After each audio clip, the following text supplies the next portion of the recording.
expression was coined in the late 18th century and probably referred originally to a healthy baby, either while still in the womb or just after birth.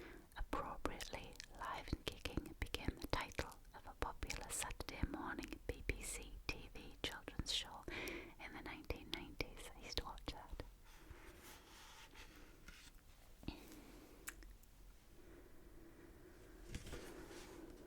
I'm only going to read the ones that I know of. All Greek to me. It's all Greek to me is used to mean that something is completely unintelligible to the speaker. Greek being particularly tricky language to grasp because of its different alphabet. It may have started out as an anglicised version of the Latin phrase. I can't read Latin. Oh God. I don't even know how to start pronouncing this. I'm not going to try it, I'm just going to write it here. Meaning, it is Greek. It cannot be read, which was often used by monk scribes in the Middle Ages when Greek was falling out of use. It was probably popularised by Shakespeare's Julius Caesar, 1599, in which Casca says, "For mine own part, it was Greek to me." All in a day's work, said of an unusual or unexpected task that can be obligingly included in the normal daily routine. The expression was common by the 18th century and may stem from the nautical use of the term day's work, which referred to the reckoning of a ship's course during the 24-hour period from noon one day to noon the next. A character in Sir Walter Scott's novel The Monastery says, "That will cost me a farther ride, but it's all in a day's work."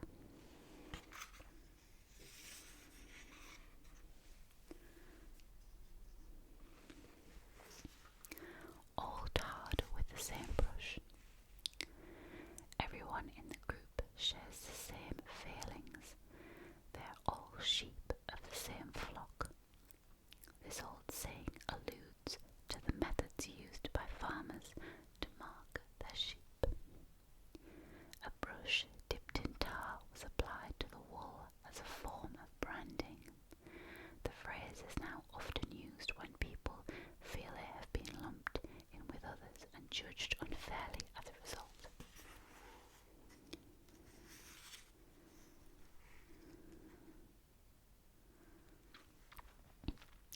Or tickety-boo.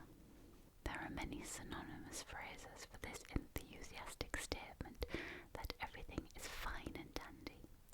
Tickety-boo may come from the word ticket, as in, that's the ticket. In the 19th century, charities issued tickets to the poor that could be exchanged for soup, clothing and coal. Other sources suggest that the phrase has its origins with the British Army in India, and that it may be an anglicised version of the Hindi phrase Takai Babu, which means it's all right, sir.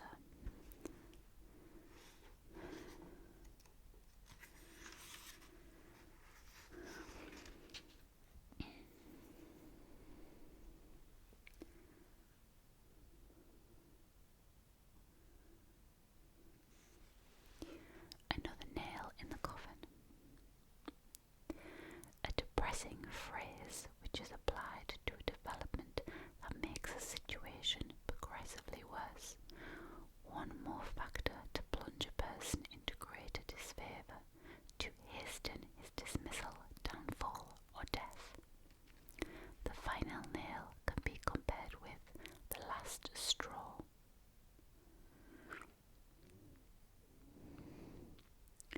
The phrase was also adopted by smokers as early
statement used to create a sexual double entendre.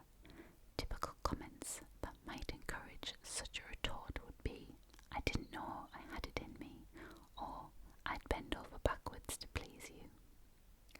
The phrase was popular in the 1940s in the RAF, although it is thought to have originated in the music hall era when the staple fare of stand-up comedians included many stories of potentially scandalous couplings between bishops and actresses.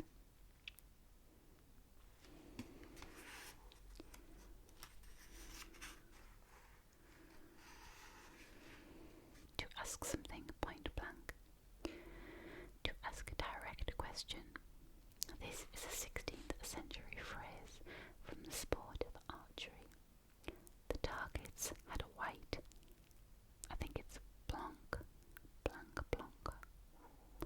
in French, central spot. So the arrows were pointed at the white, that is, point blanc. In military and especially artillery usage, point blank is a range at which there is no fall of shot due to gravity. In other words, a very close range. Any projectile from a firearm drops from the point of aim as the range increases, which in turn means that the further the target, the higher the weapon has to be aimed above it. Back to square one. To begin again, or, less formally, back to where you started, sunshine. This colloquialism possibly derives from the board game like Snakes and Ladders, in which players through bad luck or poor judgment have to move their pieces back to the starting point. Another suggestion is that it comes from the early days of radio football commentaries, when diagrams of the pitch divided into number squares were painted on radio listings magazines so that the listeners could follow the game.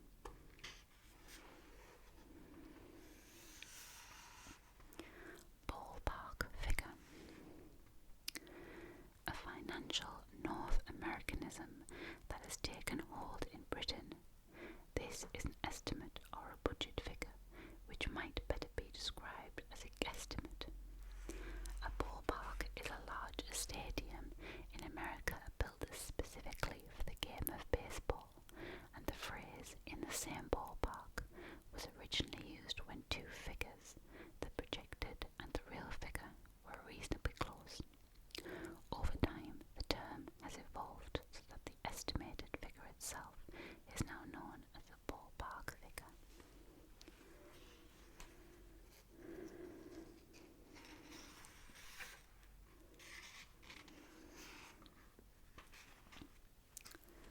To beat about the bush. To approach a matter indirectly or in a roundabout way. The expression has evolved from early hunting methods for catching birds. One team of hunters would approach the birds hiding in the undergrowth from the sides so as to drive them into the path of another team who would catch them with nets as they took off. This task, literally beating the bushes in which the birds take shelter, is still an important part of pheasant shooting today.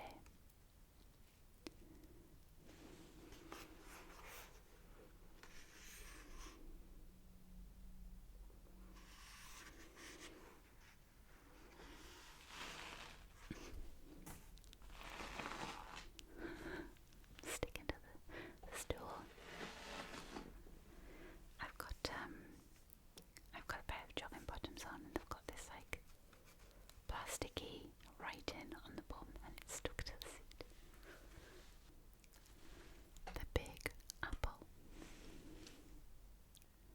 The well-known nickname for New York City. The name was first coined in the 1920s by John J. Fitzgerald, a reporter for the Morning Telegraph, who used it to refer to the city's racetracks and who claimed to have heard it used by black stable hands in New Orleans in 1921. Black jazz music musicians in the 1930s took up the name to refer to the city, especially Harlem, as the jazz capital of the world. The epithet was then revived in 1971 as part of a publicity campaign to attract tourists to New York. The sentiment behind the Big Apple is likely to be the idea of an apple as a symbol of the best, as in the apple of one's eye. See page 17, meaning someone or something that is very precious.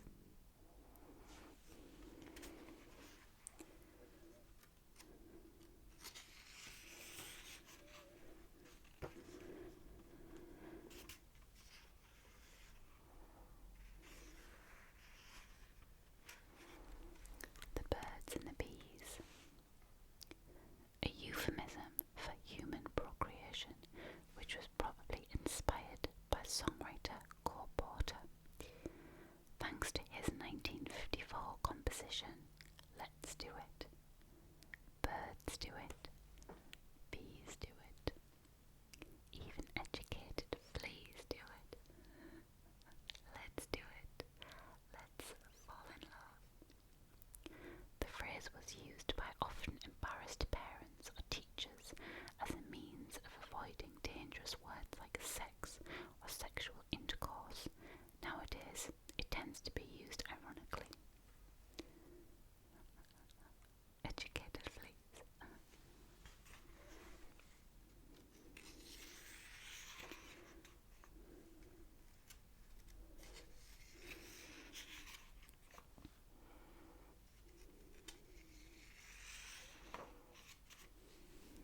Trying to find one of my favourites.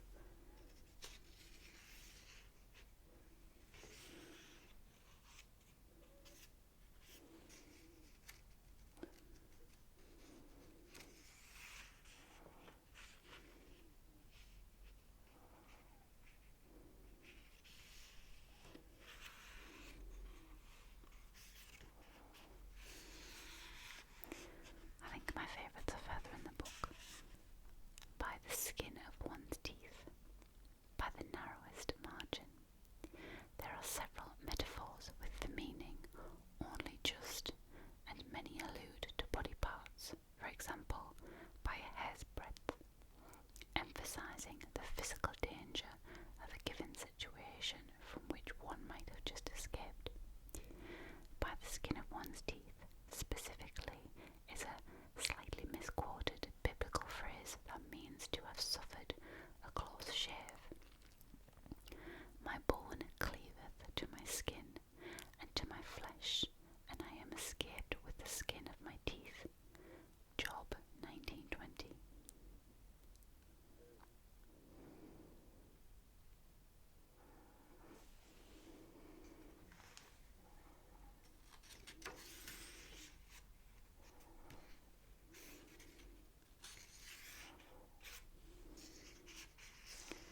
Seeing as though the book is about Cats Pyjamas, I should probably read the Cats Pyjamas one. The Cats Pyjamas. I've never heard anybody talk about the Cats Pyjamas ever. I've heard them talk about the dogs. What's it? The Cats Pyjamas. This colloquialism first surfaced in America in the 1920s to describe something or someone superlatively good or top-notch, and has retained its meaning for almost 100 years. Alternative sources suggested that the phrase may come from an early 19th century English tailor, A.B. Cats, who apparently made the finest silk pyjamas, though there is scant evidence to prove that this is true.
homosexuality to come out into the open about it. The term was used by the American gay rights organization, the Gay Liberation Front, from about 1969, but the idea of coming out had first been encouraged by German gay rights advocate Karl Hendrik Ulrichs. I think that's how you pronounce it. It's German, so it's probably wrong. But I won't try and correct it. In 1869, in the days when homosexuality was a criminal offence, gay men had to hide the nature of their sexual preferences.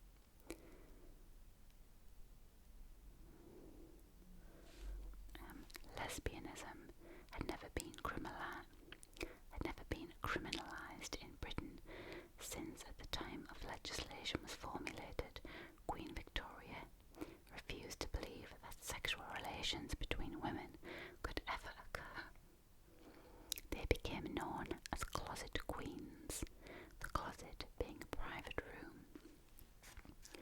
When anti-homosexual laws were repealed, the need for secrecy receded and gay men were able to come out, although many fearful of society's disapproval remained in the closet. The expression is now often used generally to mean to declare one's real position.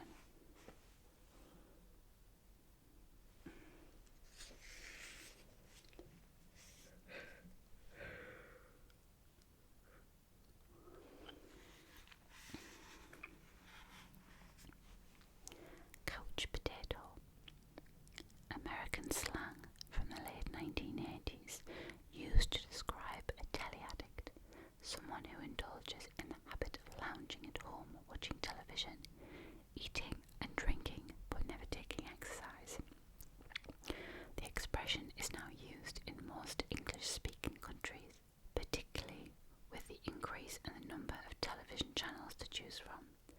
Perhaps the potato featured in the metaphor because the blemishes on its skin are known as eyes, or possibly because it is the tuber of the potato plant, thus punning with the tube, the television.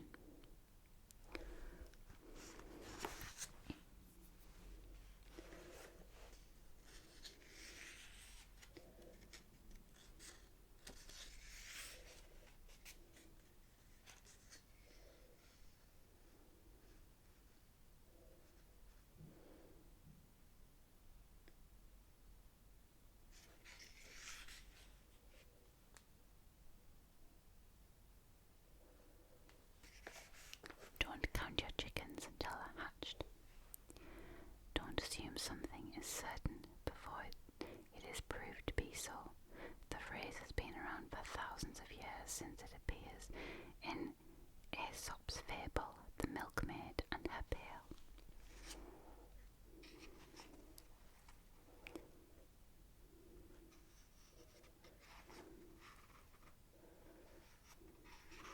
Gonna do one more. Put a sock in it. A plea to be quiet, to shut up, to make less noise. It comes from the end of the 19th and beginning of the 20th centuries, when the early gramophones or phonographs had large horns through which the sound was amplified. These mechanical contraptions had no volume controls, and so a convenient method of reducing the volume was to stuff a woolen sock inside the horn. I did not know that. My battery light's flashing out